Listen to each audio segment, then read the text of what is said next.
श्रीमद् भगवद गीता भाग 10वां। ओम त्र्यंबकं यजामहे सुगंधिं पुष्टिवर्धनम् उर्वारुकमिव बन्धनान् मृत्युर्मुक्षेयमामृतात्। सदाशिवसमारम्भान् शङ्कराचार्यमध्यमाम् अस्मदाचार्यपर्यन्तां वन्दे गुरुपरम्पराम्। अब अग्रिम 2 श्लोकों में 8 और 9 में दुर्योधन अपने पक्ष के प्रधान वीरों के नाम बतलाते हुए और भी अन्य वीरों के सहित उन सब की प्रशंसा भी करते हैं।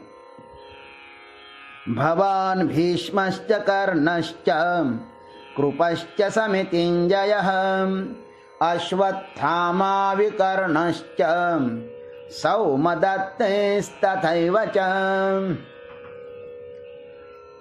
भवान् च भीष्म च कर्णः च समितिञ्जयः कृपः।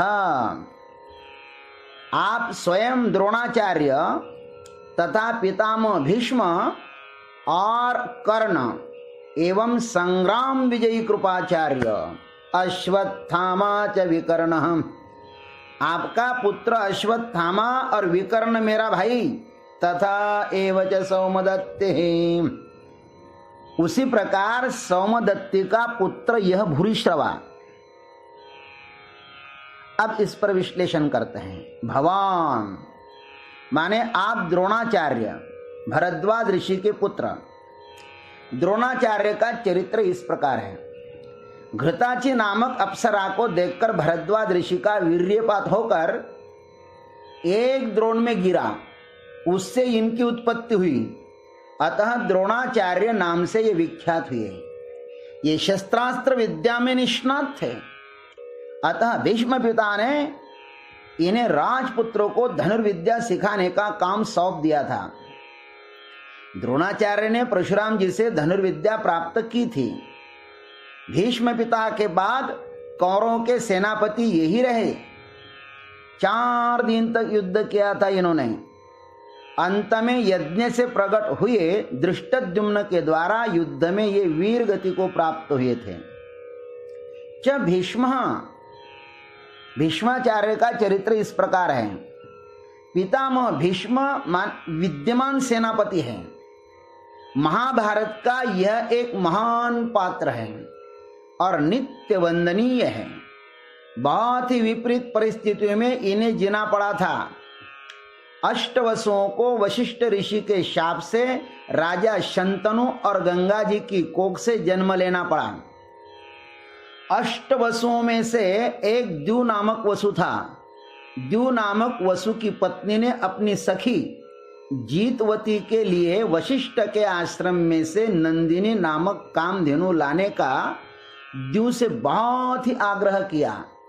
तब द्यू ने पृथु आदि अपने अन्य भाइयों की सहायता से वशिष्ठ के आश्रम में प्रवेश कर नंदिनी नामक कामधेनु का अपहरण किया। उस समय वशिष्ठ जी आश्रम में नहीं थे। आश्रम में आने के पश्चात जब उन्होंने कामधेनु रहित आश्रम को देखा तब होमधेनु के अपहरण का उन्हें बहुत ही दुख हुआ। अष्टवसु का यह निंदनीय कृत्य जब उन्हें ज्ञात हुआ तब उन्होंने वसुओं को शाप दे दिया कि तुम्हें मृत्युलोक में जन्म लेना पड़ेगा। उन्होंने उस शाप मांगने पर कहा कि तुम लोग जन्म लेने के पश्चात पुनः इस लोक में लौट आओगे, किंतु इस द्यू नामक वसु को मात्र दीर्घकाल तक मृत्युलोक में ही रहना पड़ेगा।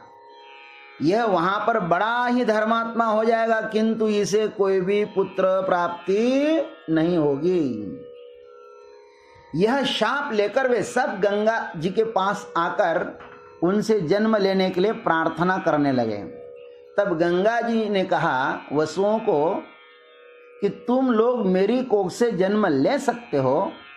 तब वसुओं ने कहा कि हे मां, हमारी एक शर्त यह भी रहेगी कि हमारा जन्म होते ही आपको हमें पानी में डुबो देना पड़ेगा, क्योंकि हम मृत्युलोक में नहीं रहना चाहते। गंगा जी ने कहा, शंतनु महाराज की वंश रक्षा के लिए एक को तो पृथ्वी पर रहना ही पड़ेगा। तब द्यू नामक वसु रहे और वे ही ये भीष्म पितामह हैं। इनका पालन पोषण विद्याध्ययन सब गंगा जी ने ही किया। इन्होंने वशिष्ठ जी से ही विद्याध्ययन किया था। युवा होने के बाद गंगा जी ने इसे शंतनु को सौंप दिया। इन्हें अपने पिताजी से इच्छा मृत्यु का वरदान भी प्राप्त था। इनका नाम देवव्रत था, किंतु भीषण प्रतिज्ञा करने के कारण ये भीष्म नाम से विख्यात हुए। गंगा जी के चले जाने पर कुछ काल पश्चात दासराज की कन्या मत्स्यगंधा के प्रति जब राजा शंतनु का प्रेमाकर्षण हुआ, तब अपने पिता के खातिर इन्होंने आजीवन ब्रह्मचर्य पालन करने की भीषण प्रतिज्ञा की थी। तब से इनका नाम भीष्म हो गया। दासराज ने कहा था कि हे राजन, तुम यदि मेरी पुत्री के साथ ब्याह करना चाहते हो तो मेरी एक शर्त है कि इसका पुत्र ही हस्तिनापुर की गद्दी पर बैठना चाहिए, तभी यह विवाह संभव होगा। पिताजी की मनोदशा जब देवव्रत को ज्ञात हुई, तब उन्होंने संकल्प ही किया कि मैं पुत्रोत्पत्ति ही नहीं करूंगा, और उन्होंने पिताजी का ब्याह करवा दिया और आजीवन हस्तिनापुर की गद्दी की रक्षा का व्रत ले लिया। विचित्र वीर्य और चित्रांगद के मृत्यु के अनंतर सत्यवतिनी ने बहुत ही आग्रह किया कि तुम इनकी पत्नियों से पुत्र निर्माण करो, किंतु उन्होंने कहा, नहीं मां, यह काम मैं नहीं कर सकता। यह महान व्यक्तिमत्व था इनका। ये शौर्य एवं बल से मानो सूर्य के समान तेजस्वी थे। महाभारत के श्री कृष्ण के बाद इसका ही अधिक आदर से नाम लिया जाता था।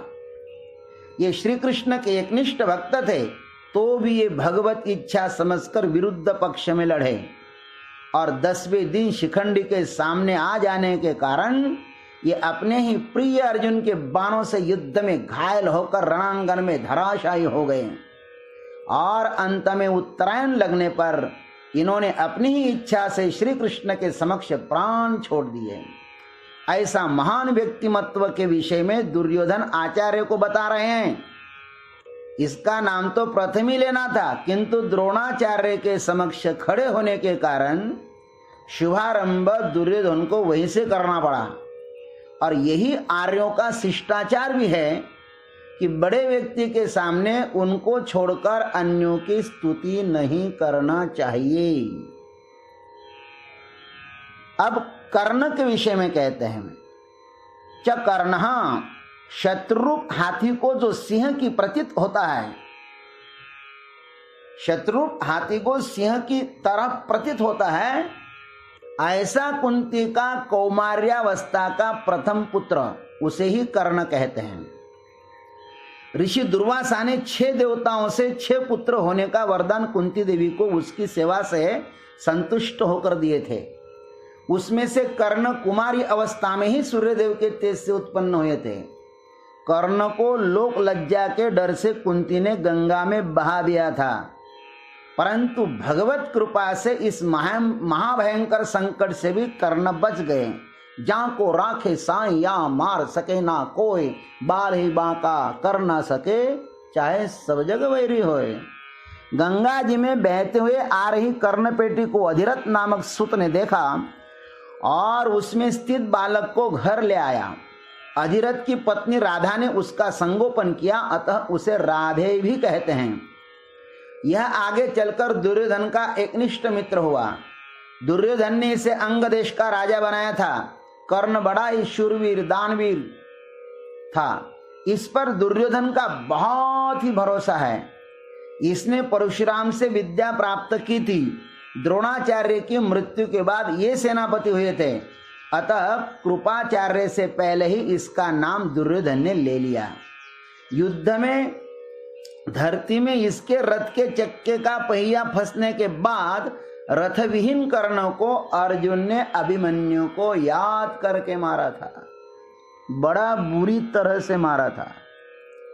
अस्तु, च समितिंजयः कृपः, गौतम गोत्री शरद्वान ऋषि का पुत्र, द्रोणाचार्य का शालक, कृपि का भाई, अश्वत्थामा का मामा दुर्योधन, इनको संग्राम विजयी कहते हैं। सत्यधृति ऋषि का तप भंग करने के लिए इंद्र ने जालपदी नामक अप्सरा को भेजा। उसको देखकर ऋषि का वीर्य स्खलन हुआ, उससे इन दोनों का जन्म हुआ था। राजा शंतनु ने इन दोनों बहन भाइयों को अत्यंत कृपा पूर्वक पालन किया था, अतः इनका नाम कृप और कृपि विख्यात हुआ। अश्वत्थामा, आचार्य द्रोण और कृपि के पुत्र हैं अश्वत्थामा, और ये सप्त चिरंजीवों में से एक है। जन्म के समय इन्होंने अश्व के जैसा आवाज किया था, अतः इसे अश्वत्थामा कहते हैं। इनका भी अर्जुन पर प्रेम था, किंतु द्रोणाचार्य के मृत्यु के अनंतर यह पांडवों से द्वेष करने लगा था। इसका ही परिणाम है कि महाभारत युद्ध के अंत में इसकी बुद्धि विकृत हुई और इसने सोते हुए धृष्टद्युम्न, उत्तमौजा, शिखंडी, युधामन्यु और द्रौपदी के 5 पुत्र इत्यादि शूरवीरों को बड़ी ही क्रूरता से मारा था। च विकर्ण, ये विकर्ण कौन है? यह दुर्योधन का भाई है। इसका न्यायपूर्वक व्यक्तिमत्व है। कौरवों की सभा में द्रौपदी वस्त्र हरण का विरोध केवल विकर्ण ने ही किया था। उस सभा में यह अकेला वीर था जो द्रौपदी के पक्ष में बोला। द्रौपदी ने जब समस्त सभा को पूछा कि आप लोग बताइए कि मुझे जीता गया है या नहीं, उस समय सब चुप ही रहे थे, किंतु यह विकर्ण बोल उठा कि यदि युधिष्ठिर स्वयं हार ही गए थे तो उन्हें आपको दाव में लगाने का कोई भी अधिकार नहीं था। इसके साथ युद्ध करने से पहले भीम ने इसे बहुत समझाया, किंतु ये माने नहीं। अतः अत्यंत निराश एवं विवश होकर युद्ध में भीम के द्वारा ये विकर्ण मारे गए। तथा एवच सौमदत्त ही, उसी प्रकार सोमदत्त का पुत्र भूरिश्रवा सोमदत्ती। सोमदत्त के पिता बाल्लिक थे और बाल्लिक राजा शंतनु के सगे बड़े भाई थे। शंतनु के पुत्र भीष्म और बाल्लिक के पुत्र सोमदत्त और सोमदत्त का पुत्र भूरिश्रवा, अतः भीष्म भूरिश्रवा के चाचा थे। ये भूरिश्रवा सात्विकी के द्वारा मारे गए। इस प्रकार दुर्योधन ने अपनी सेना के 7 ही योद्धाओं का नाम लिया और पांडव सैन्य के मात्र 18 योद्धाओं के नाम लिए। ऐसा क्यों किया, इस पर हम लोग कल चर्चा करेंगे। हरि ओम तत्सत। शेष अग्रिम भाग में।